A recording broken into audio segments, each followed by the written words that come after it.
Hey guys, I am back on my Miyazaki Ghibli binge, and for a while I kept forgetting that technically Nausicaa of the Valley of the Wind was Miyazaki's first film, which was before Studio Ghibli was founded.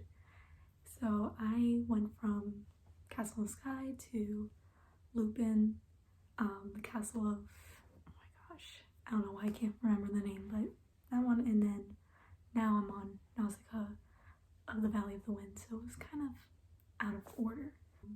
And it's very interesting because a lot of people have been telling me that this is a underrated Miyazaki film.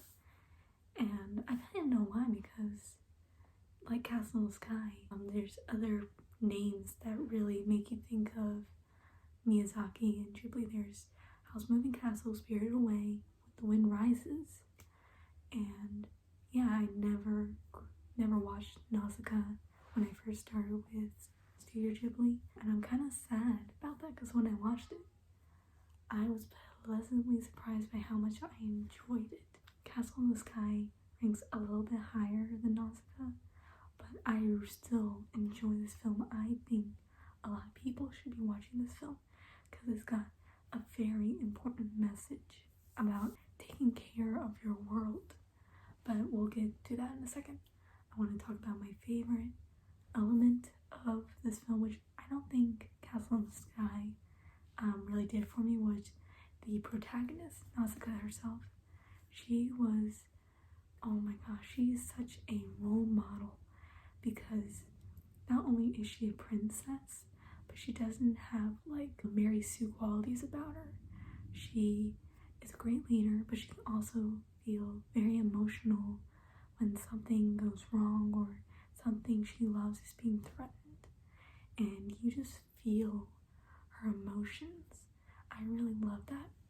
Even me, one of my friends, made a joke that when it comes to Disney princesses, don't have anything on her, and I kind of agree because she's such a role model.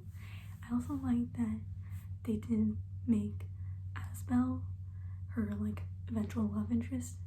I really do love the bond that the two characters from Castle in the Sky had, and how you can interpret that as an eventual romance, but with Nausicaa and Asbel, it's not really implied.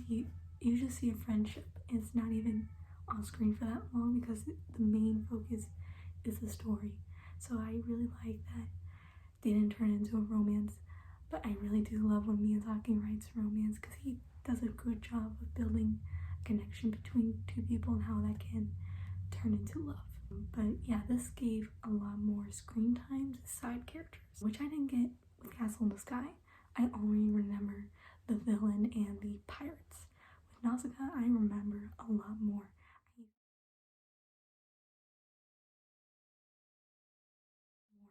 I even felt her sadness when her father was murdered, just because of her reaction and like the little screen time he had. And in this story, I can't tell which one I like more, Castle in the Skies or Nausicaa's, because both basically have the same message about taking care of your world and the consequences that come when you don't do that. But I think I might like Nausicaa's a little bit more just because there's more time showing that world, like letting us get to know it.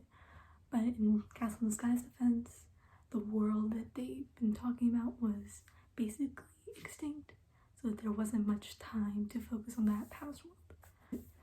The settings and visuals were just so breathtaking.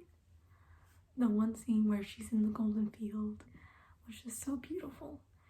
And interestingly enough, I don't know how I feel about the soundtrack because it sounds both weird at the same time whimsical. I just think sometimes it was out of place because in one moment there's a serious battle going on and it sounds like something I've heard from maybe an 80s or 90s film, but at the same time I can't say I hate it. It's just different. Maybe if I listen to the soundtrack again, I'll have a definite opinion, but for now I'm just like, I love it or hate it. Nausicaa, while I do really like it, I think so far it's my lowest critiqued. That's because I'm trying to go through every Miyazaki film, give it a rating, and see where they list.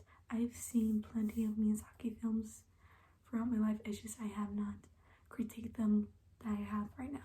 So far, Castle in the Sky is a little bit better than Nausicaa, but I still really enjoyed it. I'm giving it a 80%, 4 stars, because I love Nausicaa herself. She's one of my favorite characters. Of course, the visuals and story are very engaging. I just can't rate it high enough with the other Miyazaki works. What did you think of Nausicaä? I would love to know in the comments, because maybe I missed something, but I've also written my review on Letterboxd. I will put a link in the description. Next up is Grayfield Fireflies. Never seen it, but I definitely know what's gonna happen, so I don't think I'm ready. Talk to you guys later.